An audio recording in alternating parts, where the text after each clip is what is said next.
This video will highlight the occurrence of zonular dialysis during irrigation and aspiration, and we will share various insights and define what are the ideal principles in the management of such cases. It is important to first understand that an intraoperative zonular dialysis is an unplanned event. It takes the surgeon by surprise, and almost always it's impossible to tell how much is the extent of the zonular dialysis. The next point to remember is that a zonular dialysis can occur at any point during the phacoemulsification procedure. Depending on the stage of the surgery, depending on the extent of the zonular dialysis, a new strategy comes into play, the surgical technique needs to be modified, and often there is a possibility of a suboptimal outcome. Let's now move to watching this surgery where this patient who's undergoing a phacoemulsification for a rather soft cataract has an intraoperative zonular dialysis during irrigation aspiration. This patient with a grade 1 nuclear sclerosis was taken up for phacoemulsification surgery. We've completed the hydrodissection and there is a prolapse of this very soft nucleus into the anterior chamber. At the outset, we perform an aspiration of the nucleus with the aspiration mode of the phacoprobe. This would be seen in this part of the surgery. When faced with such a soft cataract, you almost do not require any phacoemulsification energy. And hence, if we go in foot pedal 2, that is the aspiration mode of phaco, without the use of any energy but just with the irrigation and aspiration, you're able to very comfortably aspirate the entire nucleus.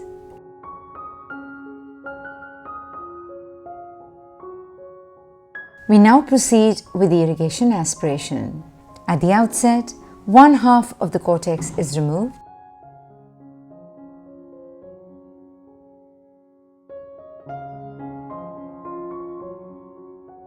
This is followed by an attempt to removing the other half of the cortex. The irrigation aspiration seems to be proceeding quite smoothly. I'm able to remove most of the cortex. I then proceed to performing a little bit of a capsule polish in the periphery at around the 7 or 8 o'clock position. So far, all seems to be well and almost all the cortex is removed. And then let's see what happens. Let's see that again. While performing the inferior capsular polish, I accidentally hold onto the capsular bag at the equator and pull it inwards, resulting in a small localized zonular dialysis. The most important point is recognizing the occurrence of the zonular dialysis. Having recognized that this has happened, it is important to prevent it from getting worse. That is, limiting the zonular dialysis to what was created whilst accidentally holding and pulling it. In order to achieve this, you need to immediately release the hold on the equator which caused the zonular dialysis in the first place. This is followed by a thorough check to establish the extent of the zonular dialysis. In this particular case, you can clearly see that you do not see the displaced equator, neither do you see a change in the shape or the position of the capsular axis at the point of the zonular dialysis. Since it is a tiny zonular dialysis, I choose to proceed with the insertion of a monofocal single-piece IOL within the capsular bag. The only difference is that I now rotate the IOL such that the haptics come to lie against the area of the zonular dialysis, thereby supporting the capsular bag at the point of the zonular dialysis.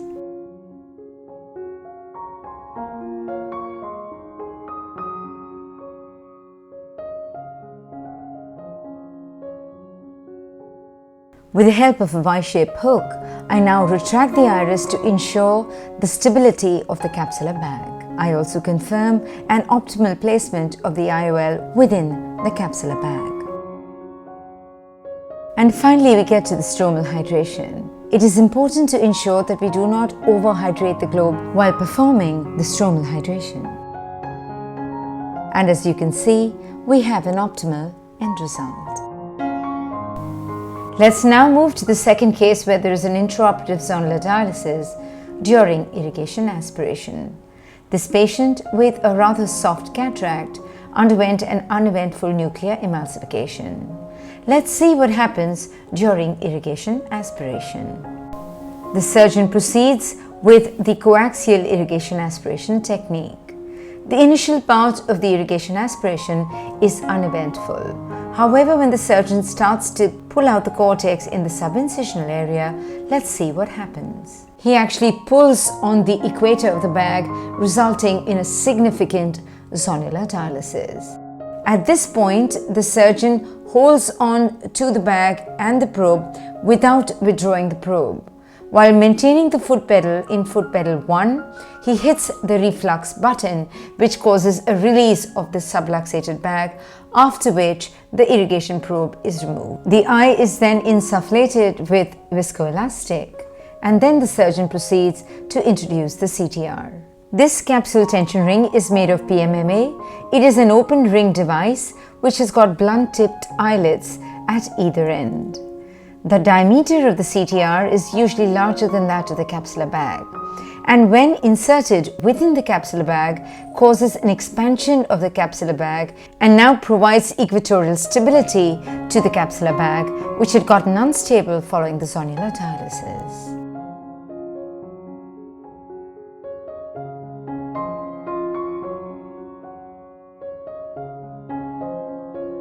Following the introduction of the capsule tension ring, you will notice that the folds in the posterior capsule, which were initially visible as a result of the zonular dialysis, are now absent. The surgeon now proceeds to injecting the single-piece monofocal IOL within the capsular bag.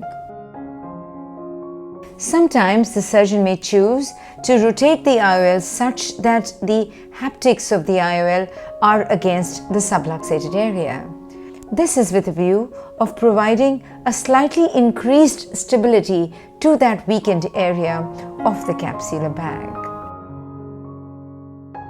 We now come to the last two steps of the surgery, that is, the removal of the excess viscoelastic from the anterior chamber, followed by the stromal hydration of the incisions.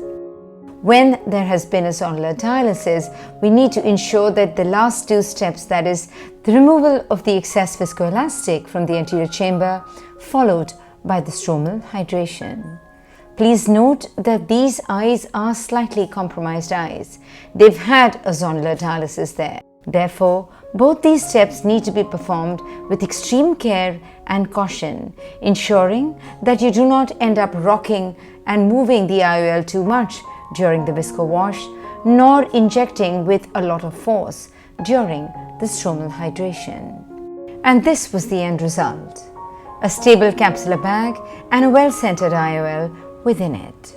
Here's yet another case with a fairly large, almost 3 clock hours of a zonular dialysis that occurs during irrigation aspiration. I think what I would like to consider is what is the cause of the zonular dialysis during irrigation aspiration. Let's see what happens here. The surgeon starts off with the coaxial irrigation aspiration, but at this point accidentally pulls on the anterior capsule or the equator, resulting in a significantly large zonular dialysis. I think that the reason why you can get a zonular dialysis during the irrigation aspiration procedure is that the peripheral cortex is hidden by the overlying iris and therefore not subject to direct visualization. The capsular bag that has been caught is now released. The surgeon then proceeds to removing some of the cortex from the opposite side, and this is followed by removal of the irrigation aspiration, the introduction of viscoelastic, and then the introduction of the capsule tension ring within the capsular bag. Note the typical linear folds that are seen in the posterior capsule when you have a zonular dialysis. Following the introduction of viscoelastic to expand the capsular bag, one then proceeds with the introduction of the capsule tension ring. The CTR is introduced with a hand-on-hand maneuver. The leading eyelet is carefully introduced within the capsular bag, and then the rest of the capsule tension ring is slipped within the capsular bag. Please note how the last part of the capsule tension ring is introduced. A Sinskey hook hooks onto the trailing eyelet and aids in its introduction of the last part of the capsule tension ring, which is disengaged, as you could just see, with the help of a repositor. The CTR creates an equal distribution of the centrifugal forces to the entire capsular bag, thereby resulting in a stable capsular bag. It's also important to remember that a capsule tension ring is going to be able to stabilize a bag decentered no more than 3 to 4 clock hours. A larger subluxation may require the use of a ring with an associated anchoring device to anchor it to the sclera to afford optimal and adequate stability. Coming back to the case, once the CTR is in place, the rest of the residual cortex was removed, and this is followed by the introduction of the single piece lens within the capsular bag.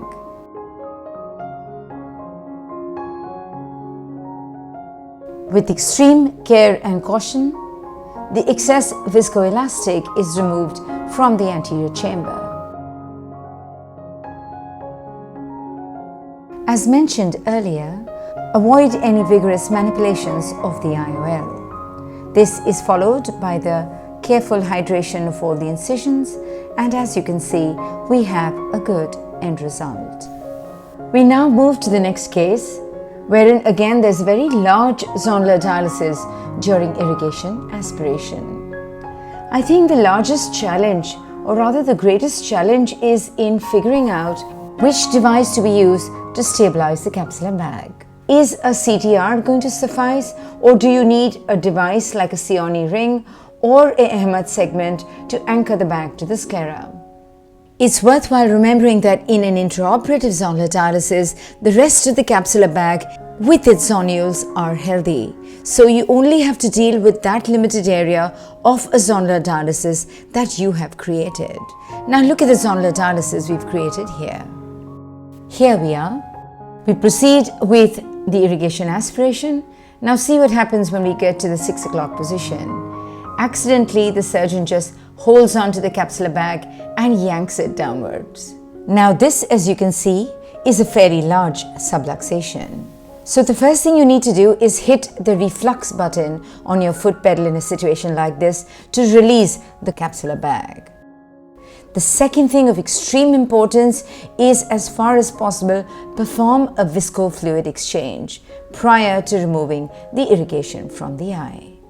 Under viscoelastic, the bag is now resettled prior to the introduction of the capsule tension ring. Now here you can see the capsule tension ring being introduced in a hand-on-hand maneuver. So here are the points to remember. Ensure that you have a well-insufflated bag with viscoelastic, you have a good illumination and a perfect focus on the rex's edge. Always ensure that the leading haptic goes well within the capsular bag. In order to ensure that you do not make the zonular dialysis worse, you always go from a place away from the zonular dialysis towards the zonular dialysis.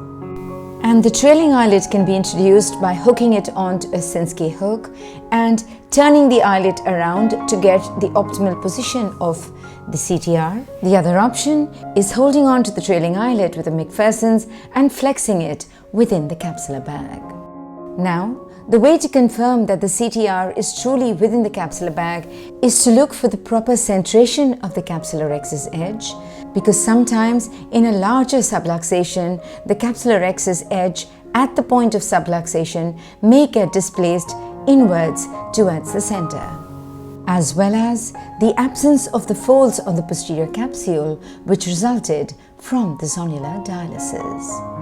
It's also a good idea to rotate the IOL to position it in such a manner that the haptics of the IOL would actually end up supporting the area of the subluxation. Care and caution needs to be exerted while removal of the viscoelastic. We typically do not end up disturbing the IOL much or rocking it too much or going behind it to remove viscoelastic, because we must remember always that we have a compromised capsular bag which for the moment we have settled.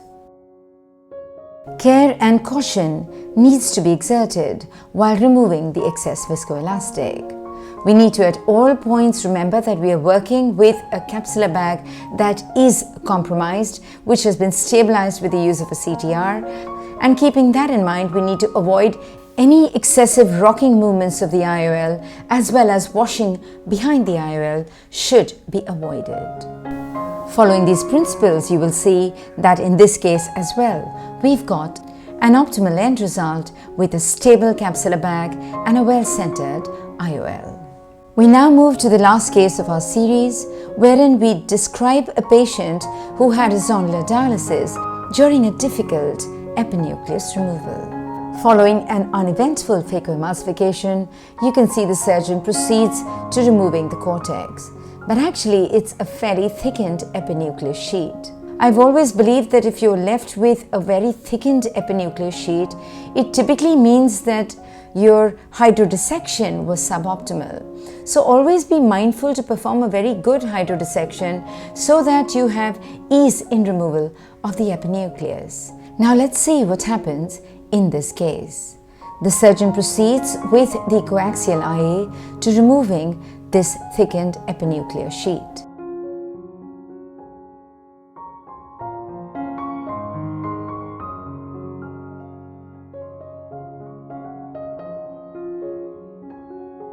There seems to be a little bit of a struggle in removal of the epinucleus at the 8 o'clock position. Now, whilst attempting to remove this epinucleus, the surgeon accidentally at some point pulls on the capsular bag, resulting in a zonular dialysis. The presence of the residual epinucleus here masks what's going on behind.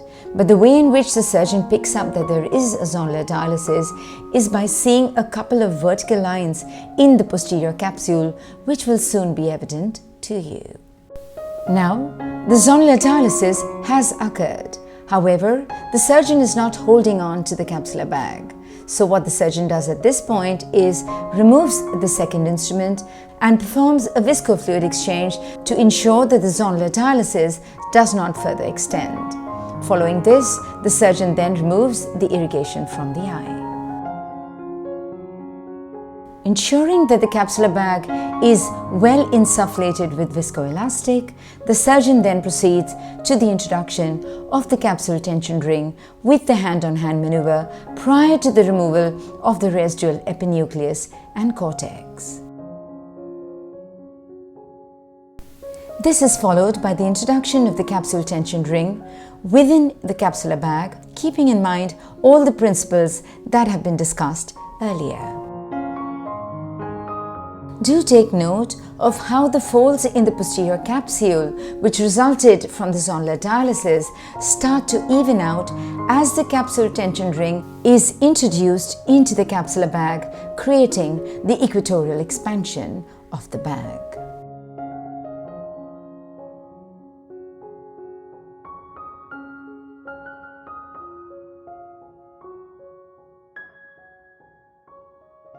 The surgeon now proceeds with removal of the rest of the epinucleus and the cortex at the area of the subluxation.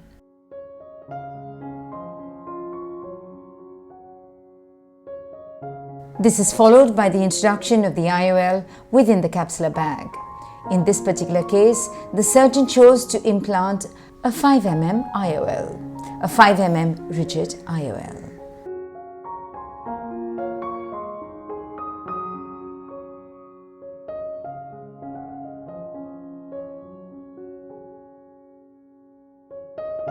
Since it is a large 5.2 mm incision, the excessive viscoelastic was removed with a Simcoe cannula.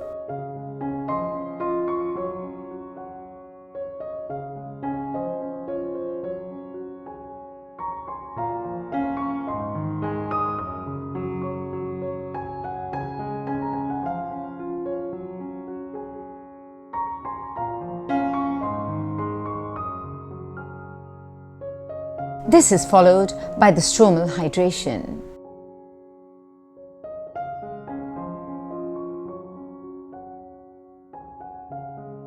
We now get to the end of the case, and you can see we have a fairly good end result. It has been my attempt to present to you various case scenarios of zonular dialysis occurring during irrigation aspiration. The exact timing of its occurrence, the exact presentation of the eye at the time of the occurrence, how exactly each and every case was managed, the principles and the management strategies that were used to salvage the situation. I hope it was a useful learning. Thank you.